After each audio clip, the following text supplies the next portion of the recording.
தனது 90 வினாடி பேச்சால் காங்கிரஸ் மற்றும் இந்தியா கூட்டணி கட்சிகளுக்கு அச்சம் என பிரதமர் மோடி விமர்சனம். பட்டியலினத்தவர்களுக்கான இடஒதுக்கீட்டை குறைத்து அதை இஸ்லாமியர்களுக்கு வழங்க காங்கிரஸ் முயன்றதாகவும் குற்றச்சாட்டு.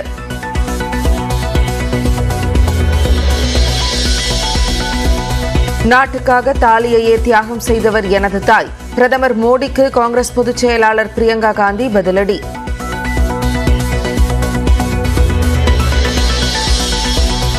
மத ரீதியிலான கருத்துக்களை தேர்தலுக்காக பயன்படுத்துவதை அரசியல் தலைவர்கள் தவிர்க்க இபிஎஸ் அறிவுறுத்தல். இஸ்லாமியர்கள் தொடர்பான பிரதமர் மோடியின் பேச்சு இறையாண்மைக்கு எதிரானது எனவும் அறிக்கை.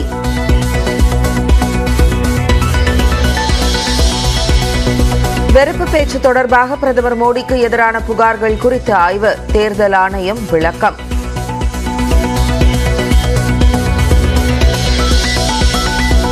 இரண்டாம் கட்ட மக்களவைத் தேர்தல் நடைபெறும் 89 தொகுதிகளில் இன்றுடன் நிறைவடைகிறது பரப்புரை. பிரதமர் மோடி, அமித்ஷா, மல்லிகார்ஜுன கார்கே, பிரியங்கா காந்தி உள்ளிட்டோர் தீவிர வாக்கு சேகரிப்பு. மக்களவைத் தேர்தலில் விவிபேட் சீட்டுகளை 100% சரிபார்க்க கோரிய வழக்கு. இன்று இடைக்கால உத்தரவு பிறப்பிக்கிறது உச்சநீதிமன்றம்.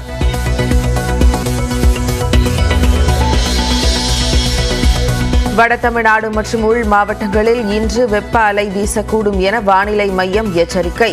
நண்பகல் 12 மணி முதல் பிற்பகல் 3 மணி வரை பொதுமக்கள் தேவையின்றி வெளியே நடமாட வேண்டாம் என அறிவுரை.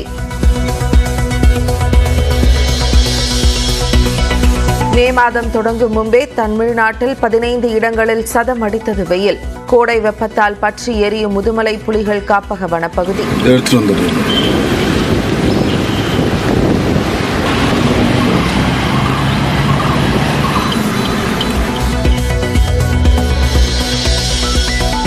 மக்களை பிளவுபடுத்தும் வேலையை ஒரு பிரதமர் செய்யலாமா? நியூஸ் 18 தமிழ்நாட்டுக்கு நடிகர் பிரகாஷ் ராஜ் அளித்த சிறப்பு பேட்டியில் கேள்வி.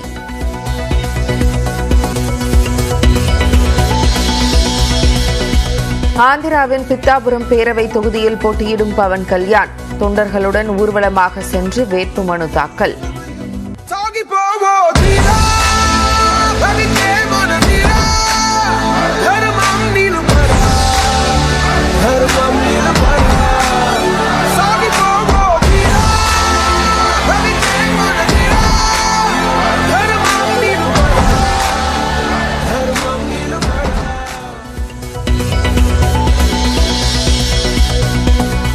பாஜக மீண்டும் ஆட்சிக்கு வந்தால் முன்பதிவு செய்யும் அனைவருக்கும் ரயில் டிக்கெட் கிடைக்கும். ரயில்வே அமைச்சர் அஸ்வினி வைஷ்ணவ் வாக்குறுதி.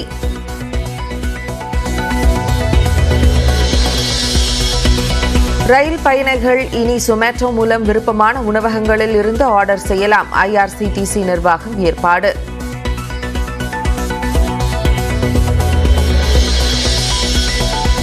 பாலியல் வழக்கில் விதிக்கப்பட்ட சிறை தண்டனையை நிறுத்தி வைக்க கோரிய முன்னாள் சிறப்பு டிஜிபி ராஜேஷ் தாஸ் மனு தள்ளுபடி. உடனடியாக சரணடையவும் சென்னை உயர்நீதிமன்றம் உத்தரவு.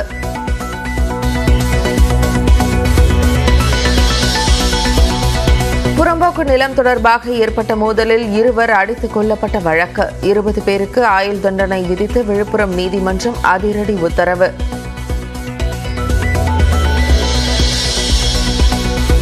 கூவாகம் கூத்தாண்டவர் கோயிலில் தாலி கட்டி கொண்ட திருநங்கைகள் இரவு முழுவதும் ஆடிப்பாடி கொண்டாட்டம்.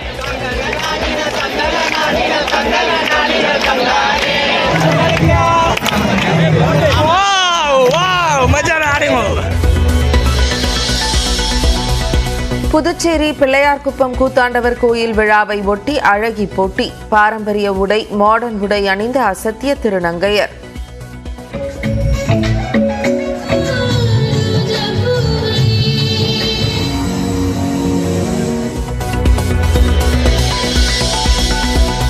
அனைத்து பேருந்துகளிலும் தானியங்கி கதவுகளை பொருத்த உயர்நீதிமன்ற மதுரை கிளை உத்தரவு. படிக்கட்டில் மாணவர்கள் தொங்குவது குறையவில்லை என நீதிபதி கருத்து.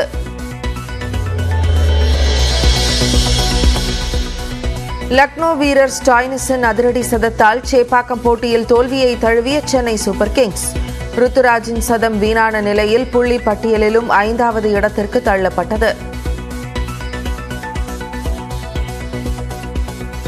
தனது 90 வினாடி பேச்சு காங்கிரஸ் மற்றும் இந்தியா கூட்டணி கட்சிகளிடையே அச்சத்தை ஏற்படுத்தியுள்ளதாக தெரிவித்துள்ள பிரதமர் மோடி, பட்டியல் இனத்தவர்களுக்கான இடஒதுக்கீட்டை குறைத்து அதை இஸ்லாமியர்களுக்கு வழங்க காங்கிரஸ் கட்சி முயற்சித்ததாகவும் குற்றம் சாட்டியுள்ளார். இந்தியாவில் மக்களவைத் தேர்தல் 7 கட்டமாக நடைபெறும் நிலையில் தலைவர்கள் தீவிர பரப்புரையில் உள்ளனர். ராஜஸ்தானில் கடந்த ஞாயிற்றுக்கிழமை நடந்த பரப்புரை கூட்டத்தில் பேசிய பிரதமர் மோடி, மக்களின் சொத்துக்கள் மற்றும் தங்கத்தை கணக்கெடுத்து அவற்றை நாட்டில் ஊடுருவியவர்களுக்கு பகிர்ந்தளிக்க காங்கிரஸ் திட்டமிட்டுள்ளதாக கூறினார். இஸ்லாமியர்களை குறிப்பிட்டு அவர் பேசியது சர்ச்சையான நிலையில் நேற்று ராஜஸ்தானின் டோங்க் நகரில் நடந்த பரப்புரை கூட்டத்தில் மீண்டும் அதை சுட்டிக்காட்டி பேசினார். தனது 90 வினாடி பேச்சால் காங்கிரஸ் மற்றும் இந்தியா கூட்டணி கட்சியினர் அச்சமடைந்துள்ளதாக பிரதமர் தெரிவித்தார். जब मैं राजस्थान आया था तो मेरा एक 1.5 मिनट का भाषण 90 सेकंड का भाषण और मैंने कुछ सत्य देश के सामने रखा और पूरी कांग्रेस और इंडी गठबंधन में ऐसी भगदड़ मची है, ऐसी भगदड़ मची है. தொடர்ந்து பேசிய பிரதமர் அரசியல் சாசனத்துடன் காங்கிரஸ் கட்சி விளையாடுவதாக குற்றம் சாட்டினார். பட்டியலின மக்களுக்கு அம்பேத்கர் அளித்த இடஒதுக்கீடு உரிமையை வாக்கு வங்கிக்காக இஸ்லாமியர்களுக்கு வழங்க காங்கிரஸ் விரும்புவதாகவும் கூறினார்.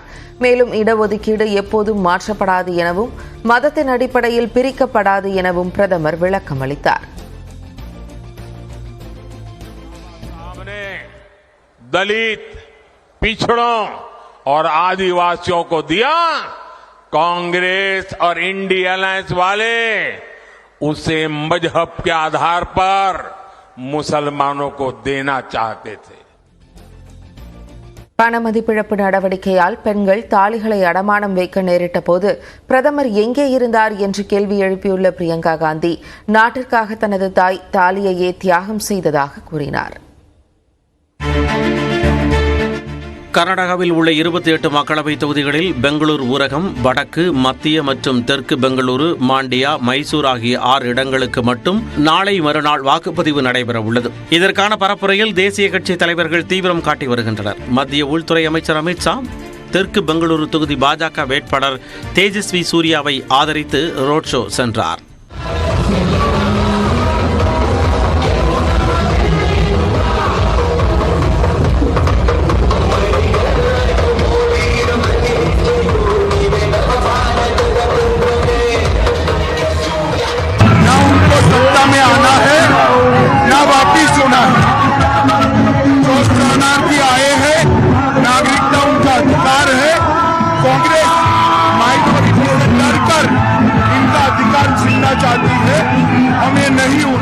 இதேபோன்று பெங்களூருவில் தீவிர பரப்புரையில் ஈடுபட்ட காங்கிரஸ் தேசிய பொதுச் செயலாளர் பிரியங்கா காந்தி பாஜக மற்றும் பிரதமர் மோடியை கடுமையாக விமர்சித்தார். குறிப்பாக பிரதமர் மோடியின் விமர்சனங்களுக்கு பதிலளிக்கும் வகையில் பேசிய பிரியங்கா காந்தி, நாட்டிற்காக தனது தாய் தாலியை தியாகம் செய்ததாக குறிப்பிட்டுள்ளார். பண மதிப்பிழப்பு நடவடிக்கையின் போது தனது சகோதரிகள் தாலியை அடமானம் வைக்க நேரிட்ட போது பிரதமர் எங்கே இருந்தார் என்று வினவியுள்ளார். 70 सालों से ये देश स्वतंत्र है. 55 सालों के लिए कांग्रेस की सरकार रही है. किसी ने आपसे सोना छीना, आपके मंगलसूत्र छीने. इंदिरा गांधी ने अपना सोना, जब जंग हुई थी, अपना सोना देश को दिया. मेरी मां का मंगलसूत्र इस देश को कुर्बान हुआ है. இந்தியா கூட்டணி கட்சிக்கு ஆதரவாக வாக்கு சேகரிக்க விடுதலை சிறுத்தைகள் கட்சித் தலைவர் திருமாவளவன் கர்நாடகா சென்றுள்ளார். அங்கு செய்தியாளர்களை சந்தித்த அவர் அம்மாநிலத்தில் காங்கிரஸ் நிறைவேற்றிய வாக்குறுதிகள் மக்களிடம் நன்மதிப்பை பெற்றிருப்பதாக கூறினார். The state government is implementing properly their 5 guarantees what they promised at the time of assembly elections. So these 5 guarantees reached the rural people, particularly reach the women. So the people's support is very strong to the Congress. So BJP is criticizing about law and order issues. இதேபோன்று மற்றொரு அண்டை மாநிலமான கேரளாவில் 20 மக்களவை தொகுதிகளுக்கும் ஒரே கட்டமாக வரும் வெள்ளிக்கிழமை தேர்தல் நடைபெறுகிறது. இந்நிலையில் கேரள மாநிலம் வயநாட்டில் ராகுல் காந்திக்கு ஆதரவாக காங்கிரஸ் கட்சி தலைவர் மல்லிகார்ஜுன கார்கே வாக்கு சேகரிப்பில் ஈடுபட்டார். அப்போது பேசிய அவர், காங்கிரஸ் ஆட்சியில் கொண்டுவரப்பட்ட 100 நாள் வேலை திட்டம், கட்டாய கல்வி உரிமைச் சட்டம் ஆகியவற்றை மோடி மற்றும் அமித்ஷாவால் நீக்க முடியாது என்று கூறினார்.